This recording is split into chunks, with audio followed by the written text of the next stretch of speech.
Con trai lớn khuyên Rosa về nhà đi, đừng tiếp tục dính vào chuyện của Susan nữa, như vậy không tốt cho cô. Rosa nói, chừng nào con trai lớn chưa dọn đi, thì cô cũng không đi. Nasima nóng nảy định lao tới, nhưng bị Rosa đẩy lùi. Con trai lớn cũng bị liên lụy. Nasima hay mất bình tĩnh, lại thích ra tay trước, chỉ cần bị phản ứng là lập tức chùn lại.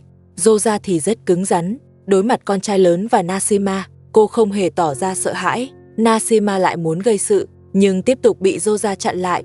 Nasima đành ở yên trong kho. Con trai lớn đứng ra tách hai bên, bảo Nasima về kho trông đồ, đừng để họ lấy mất, rồi nói với Rosa, chúng tôi không chấp cô, tránh mang tiếng bắt nạt, cô cứ ở lại đây xem sao, các người không có đồ dự trữ, xem rồi sẽ ăn gì. Lúc này Rosa xuất hiện, cô bảo con trai lớn im đi, nhanh chóng đưa bột mì cho cô. Nasima bức xúc phản ứng lại, nhưng Rosa chạy tới đẩy anh ra. Nasima ngoài to tiếng thì chẳng làm được gì, lần nào cũng là người phản ứng trước, cuối cùng vẫn là người chịu thiệt. Rosa cầm chổi tiến lại, ép hai người lùi vào kho. Thấy Rosa và Soja rời đi, Nasima lại mạnh miệng hơn, bảo họ có giỏi thì vào kho lấy bột và gà đã nấu xong rồi, sắp ăn được. Nasima vừa dứt lời, Soja lại xuất hiện. Nasima giật mình, nhưng Soja không nhắc tới gà. Cô nói với Nasima, các người có 2 bao bột mì, phải đưa cho chúng tôi 1 bao. Nasima nói không đời nào. Soja cũng tới. Cô nói với Nasima, nếu khiêng nổi bột thì đã lấy từ lâu rồi, cứ chờ đi, đợi ông bố chồng tới hỏi. Nasima nói, ông tới cũng không có. Con trai lớn cũng ra khỏi kho. Anh nói với Soja, bột mì do anh mua, nếu không đưa thì ông cũng chẳng ép được. Soja nói với anh, cô sẽ để ông bố chồng đòi cả 2 bao từ tay anh, khiến anh không còn bột dùng. Nói xong mỗi người quay về chỗ mình. Con trai lớn giục Nasima nấu gà nhanh, ăn sớm cho xong. Trong khi đó Rosa vừa ngoài sân còn mạnh miệng, về phòng khách liền kêu đau đầu. Soja bảo cô nằm nghỉ, còn mình đi đun nước pha trà. Ông bố chồng đi ra ngoài một vòng rồi về. Ông nhìn qua kho, thấy cửa đã đóng. Có lẽ con trai lớn và Nasima đang ăn gà bên trong. Ông không biết chuyện có gà, nên cũng không hỏi. Ông bước vào phòng khách. Soja thấy ông liền than phiền, nói con trai lớn mua gà và bột, cô và Rosa tới xin, không những không cho, còn làm họ khó xử. Rosa cũng bị xây sát, nhờ ông đi hỏi con trai lớn, lấy lại công bằng. Ông đi được vài bước liền hỏi Soja, Rosa giờ thế nào rồi? Soja nói, Rosa đau đầu nhiều, nên để con trai lớn đưa đi khám. Ông bảo Soja đi hỏi Rosa. Ông quá banh Soja, chỉ nghe một phía, không xác minh với con trai lớn. Soja tới chỗ Rosa, hỏi qua loa vài câu rồi quay lại nói, Rosa đau đầu nặng, cần đi khám, đề nghị ông tìm con trai lớn, yêu cầu bồi chi phí đưa Rosa đi khám. Ông nghe theo ngay, gọi con trai lớn ngoài sân, bảo anh vào nói chuyện.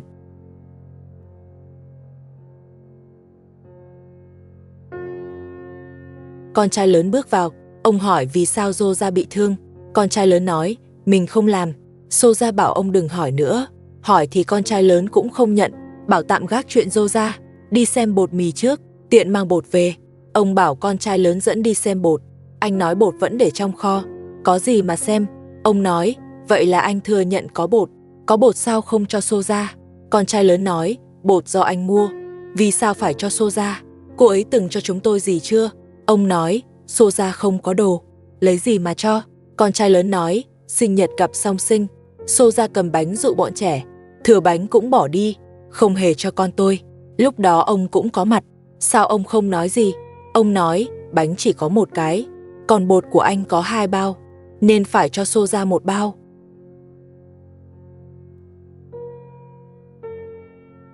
Ông yêu cầu đưa cho Soja 1 bao. Con trai lớn bảo ông vào kho xem. Chúng tôi ở kho ông không hỏi, thấy có bột lại tới đòi. Ông hãy hỏi Nasima, xem anh ấy có đồng ý không. Ông hiểu mình đuối lý, chỉ nhìn Nasima rồi bỏ đi. Ra ngoài thì gặp Soja. Ông nói bột tạm để trong kho, khi cần sẽ hỏi con trai lớn. Soja nói, lúc đó cứ để ông hỏi. Ông đành gật đầu.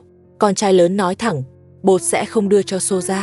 Soja nói, không cho thì sẽ tới lấy. Ông bảo Soja đừng nói quá, con trai lớn sẽ không để mọi người đói. Sau đó ông hỏi Rosa, đau đầu đỡ chưa? Con trai lớn bảo ông khỏi lo, Rosa đau đầu không phải do anh, có thể chỉ là cảm mệt. Rosa nói, chính con trai lớn và Nasima gây ra, giờ cô phải đi khám, về rồi sẽ tìm con trai lớn. Soja yêu cầu ông làm chứng rằng cô đưa Rosa đi khám, khi về sẽ yêu cầu bồi chi phí. Con trai lớn hỏi Soja, lại định bày trò gì nữa? Dù sao đau đầu cũng không phải do anh. Soja nói, chính là do anh, vì cô tận mắt thấy, bảo anh cứ chờ đưa tiền. Soja thật sự quá xấu tính, chuyện gì cũng đổ lên con trai lớn, chỉ có thể nói anh quá hiền, luôn bị Soja tính toán.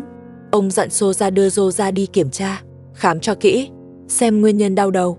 Soja không cho Soja đi cùng, nói nhà còn cặp song sinh, cô tự đi khám là được, rồi sẽ tìm con trai lớn thanh toán. Con trai lớn nói với Soja, đau đầu của Soja không liên quan tới tôi. Soja đáp, anh đừng hòng phủi sạch.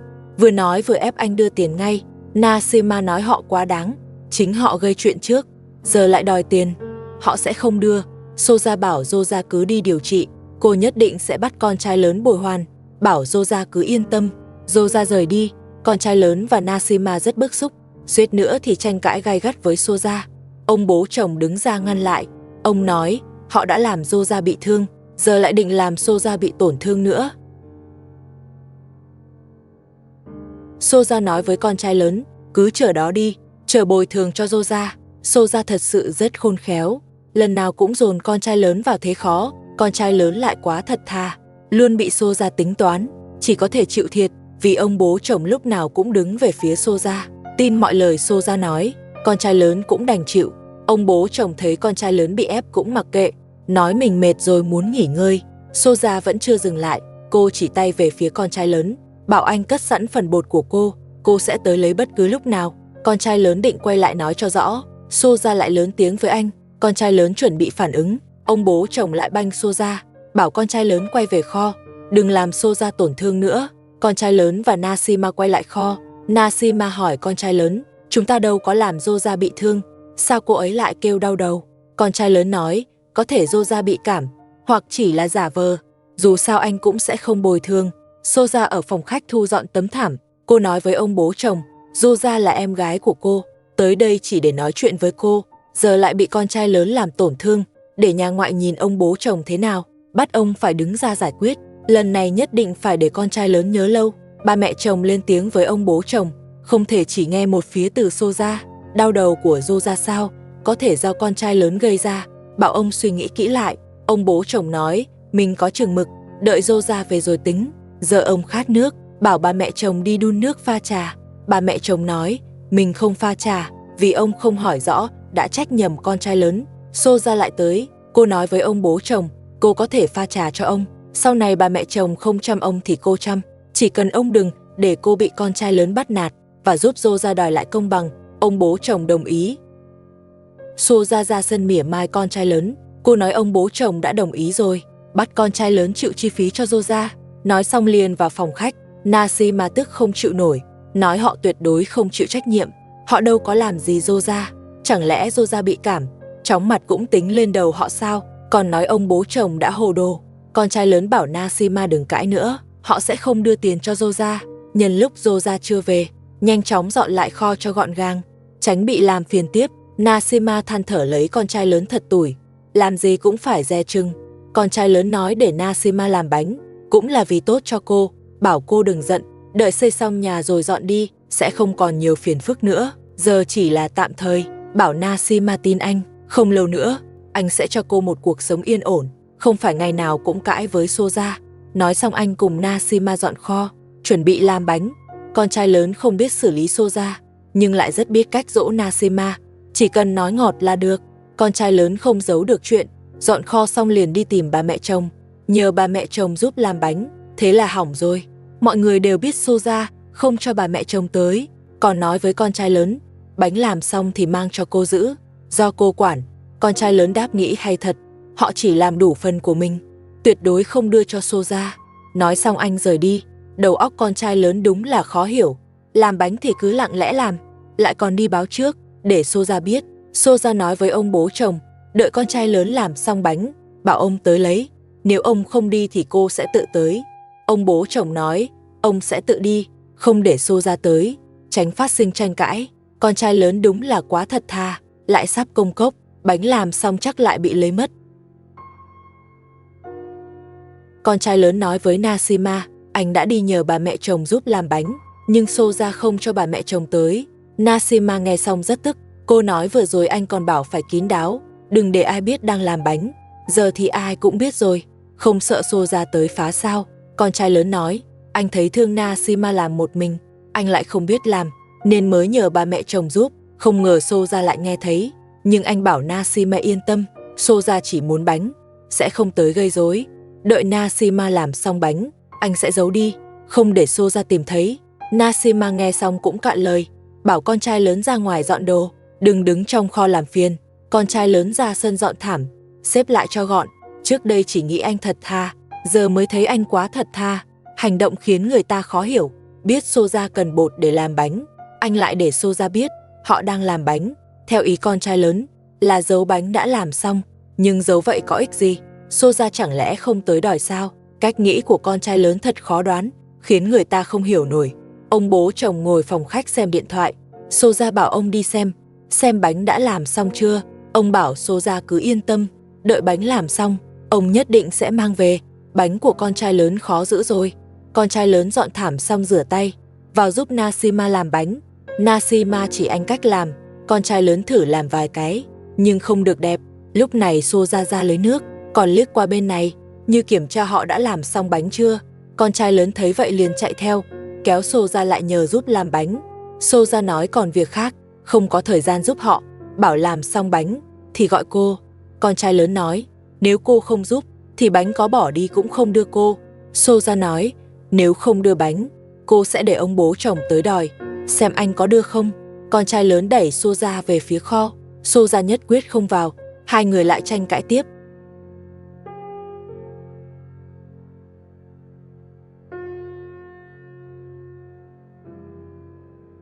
Vợ cả lại có lộc ăn. Nhiếp ảnh gia mang thịt tới cho cô, nhưng tình trạng của vợ cả ngày càng nặng. Cô nói với nhiếp ảnh gia, giờ cô vừa ho khan vừa sốt, toàn thân cũng đau nhức. Dù đã uống thuốc lần trước mang tới, có đỡ nhưng hễ ngưng là nặng hơn. Abu bảo đừng lo, anh đã tìm bác sĩ cho vợ cả. Bác sĩ sắp tới rồi.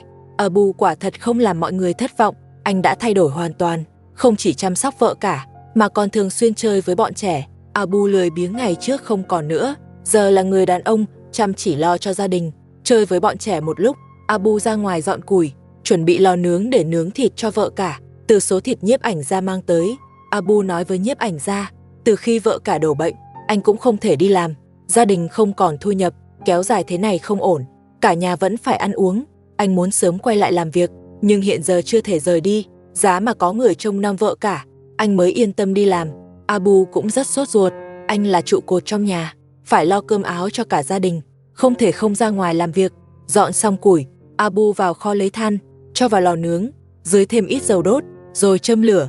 Xong xuôi mọi thứ, Abu lại vào bếp, bắt đầu chia phần thịt. Abu thật sự rất vất vả, đáng được khen.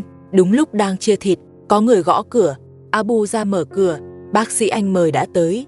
Họ chào nhau, Abu mời bác sĩ vào phòng khách, nói bệnh nhân đang ở đó.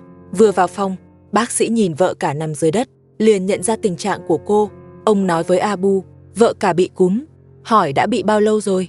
Vợ cả nói gần 1 tuần, vẫn uống thuốc đều, nhưng không đỡ mấy. Bác sĩ bảo đừng lo, ông sẽ kiểm tra kỹ, sẽ giúp cô hồi phục.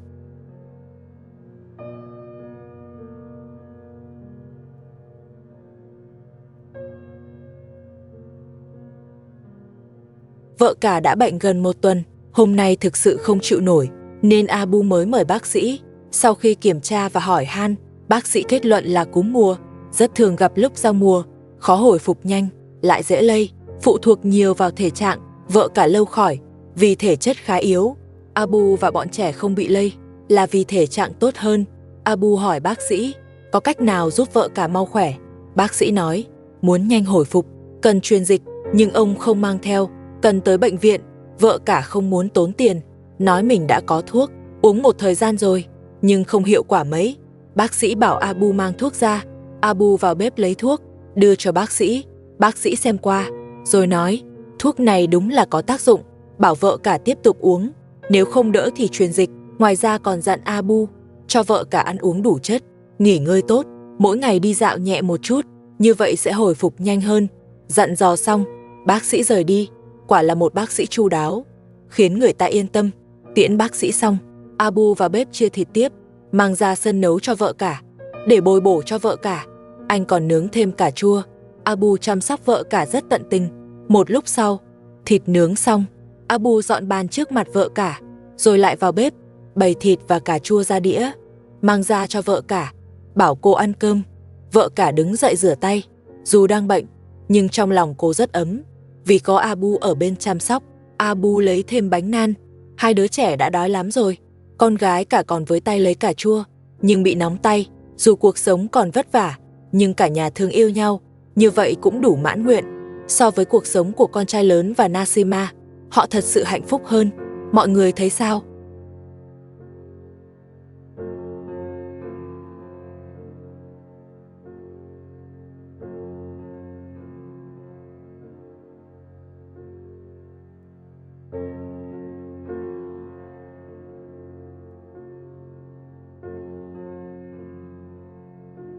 Rosa đã về, cô vẫn nói mình đau đầu. Ông bố chồng hỏi đã đi bác sĩ rồi sao? Sao vẫn còn đau? Rosa nói, bác sĩ bảo do nóng trong, không có cách chữa đặc biệt, chỉ dặn nghỉ ngơi nhiều, tránh kích động. Rosa nói, Rosa đau đầu là do con trai lớn và Nasima. Nếu họ không gây rắc rối mỗi ngày, Rosa đã không đau đầu. Cô còn nói với ông bố chồng, Nasima đã làm xong bánh nan, nhưng không mang qua. Sắp đến giờ ăn rồi, không có bánh thì sao? Ông bố chồng nói, không có thì bảo Rosa đi hỏi. Nếu con trai lớn không đưa thì nói là ông muốn ăn, bảo anh mang sang. Bà mẹ chồng nói, lúc nãy con trai lớn nhờ giúp làm bánh, nhưng các người không cho. Giờ tới bữa mới nhớ đòi bánh, anh ấy mà đưa mới lạ. Rosa nói với bà mẹ chồng, họ dám không đưa bánh sao? Nếu con trai lớn không đưa là bất hiếu, cho ở đây cũng dư thừa, để ông bố chồng đuổi đi. Giờ tôi đi lấy bánh, nếu không đưa thì bảo ông đuổi họ đi. Rosa ra sân đòi bánh nan, con trai lớn và Nasima không đưa. Rosa nói, ông bố chồng bảo cô tới lấy, bắt con trai lớn đừng cản. Nói rồi định mở cửa lấy bánh. Con trai lớn nói, Rosa còn mặt mũi đòi bánh sao? Lúc tôi nhờ giúp thì cô đi đâu? Rosa nói, là ông bố chồng muốn ăn, chứ không phải cô. Bánh của các người nhìn là no rồi. Con trai lớn nói, nếu nhìn bánh là no rồi thì đừng lấy nữa. Ông bố chồng muốn ăn thì tự tới lấy. Rosa nói, cô đâu có muốn tới lấy, chỉ là thương ông bố chồng, tuổi cao đi lại khó khăn, nên cô mới tới. Như vậy là hiếu thảo. Nasima nói, nếu Rosa hiếu thảo, thì tự làm bánh cho ông, chứ không phải tới lấy của họ. Con trai lớn bảo Rosa nói với ông bố chồng, mời ông tới kho ăn bánh, ăn bao nhiêu cũng được, nhưng không mang đi. Rosa nói, con trai lớn bất hiếu, lại bắt ông tới kho ăn. Kho thì bẩn và lộn xộn, ngồi đó còn mất ngon, chi bằng mang qua cho ông. Đúng lúc họ đang cãi nhau, Rosa đau đầu lại xuất hiện. Cô yêu cầu con trai lớn bồi chi phí điều trị, nếu không bồi thì lấy bánh nan thay. Thật khó trách cô đau đầu.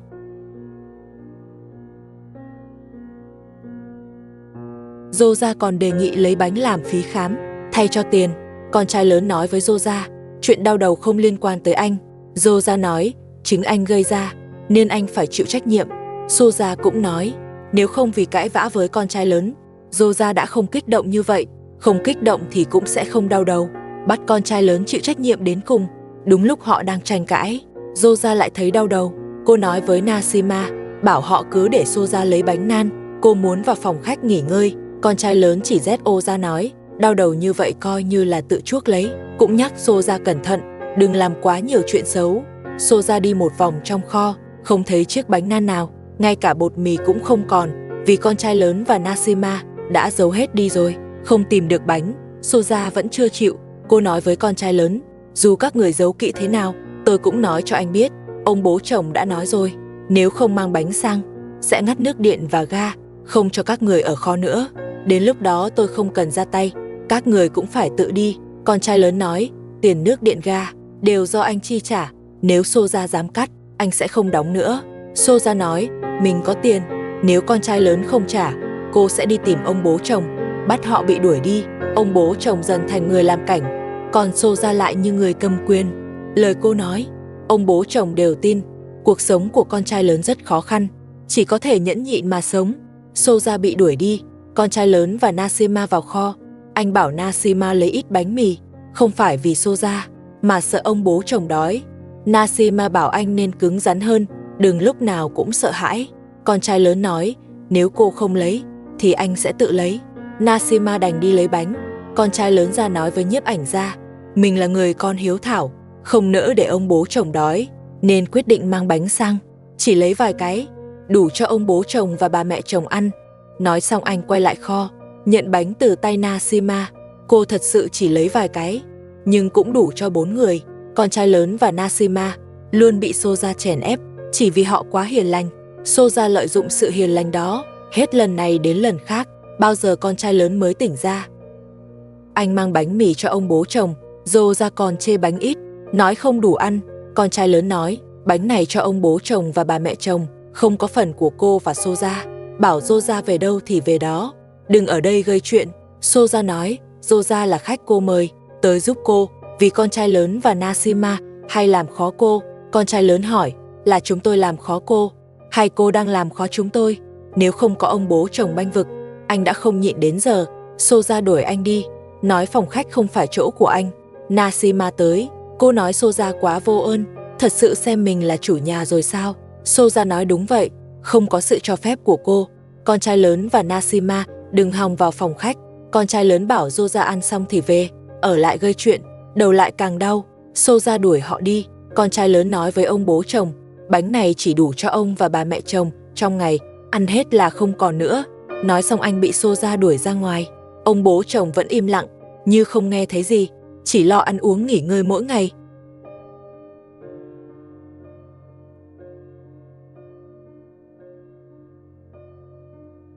Cuộc sống của ông thật nhàn nhã.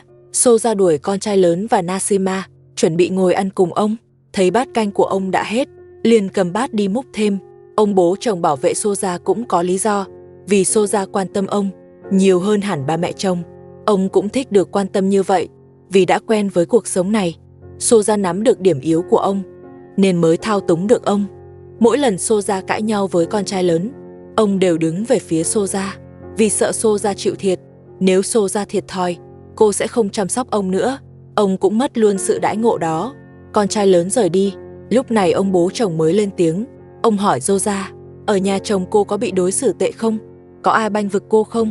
Soja nói, nhà chồng không tốt như ở đây. Ít nhất ông bố chồng còn bênh Soja, còn ở nhà cô thì không ai bênh, nên cô mới bỏ đi. Cô không định về, muốn ở đây thêm một thời gian, học theo cách của Soja, để sau này được coi trọng như vậy, không còn bị bắt nạt. Một Soja nữa sắp xuất hiện.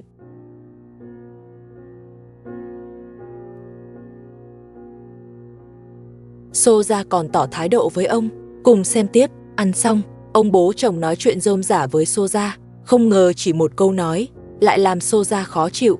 Ông nói với Soja, con trai lớn không cho bánh, ta có thể đi xin bột để cô làm bánh. Soja nghe vậy liền nói, nó không cho bánh, sao ông không lấy đồ của nó, lại bắt tôi làm bánh, sao không để Gút làm? Một câu nói làm ông bố chồng câm lặng. Ông quay sang nói chuyện với Soja, hỏi chồng cô làm nghề gì, có con chưa? Soja trả lời, chồng cô không có năng lực, không đáp ứng được cuộc sống. Họ chỉ có một đứa con, giờ đã giao cho bố mẹ chồng nuôi, cô không quản nữa. Soja tới ngân ông hỏi han. Ông nói chỉ quan tâm Soja, nói chuyện cho đỡ buồn, xem cô có cần giúp gì không. Ông bố chồng thật kỳ lạ, con ruột không lo, lại đi lo chuyện người khác, đúng là khó nói nên lời. Một người như vậy, thật sự rất khó hiểu, còn bênh Soja mù quáng, để rồi mọi chuyện rối hơn. Ông nói với Soja, Soja là con dâu tốt nhất, Soja là em gái Soja, thì cứ ở lại thêm vài ngày, giúp chăm sóc hai đứa nhỏ, để Soja rảnh tay hơn. Soja nói, đã coi Soja là con dâu tốt nhất, thì nên giao nhà cho cô, như vậy mới chăm sóc ông tốt hơn. Ông nói nhà đã cho rồi, chỉ là chưa sang tên chỉ là sớm muộn, ông sẽ làm Soja hài lòng. Soja nói ông cứ kéo dài, có phải không muốn cho không? Ông bảo đừng nói bậy, trước đó đã đi làm thủ tục, nhưng không gặp được người, đợi vài hôm sẽ đi lại. Soja mỉa mai ông đang lừa Soja, nếu ông dám lừa, cô sẽ không chấp nhận. Ông cố nói tốt cho Soja và Soja, nhưng lại bị họ trách móc. Bà mẹ chồng định làm việc tốt, thấy còn ít canh bột, muốn mang cho con trai lớn và Nasima, nhưng bị ông bố chồng thấy. Ông hỏi bà mẹ chồng cầm canh làm gì. Bà mẹ chồng nói ý định của mình, nhưng ông không đồng ý, bắt đặt bát xuống. Soja biết được ý của bà mẹ chồng, liền lớn tiếng, nếu bà mẹ chồng dám mang đồ cho con trai lớn, sau này sẽ không cho bà mẹ chồng ăn cơm. Bắt bà mẹ chồng ra kho ở cùng con trai lớn. Xem đến đây là hết rồi, hẹn các bạn vào phần sau.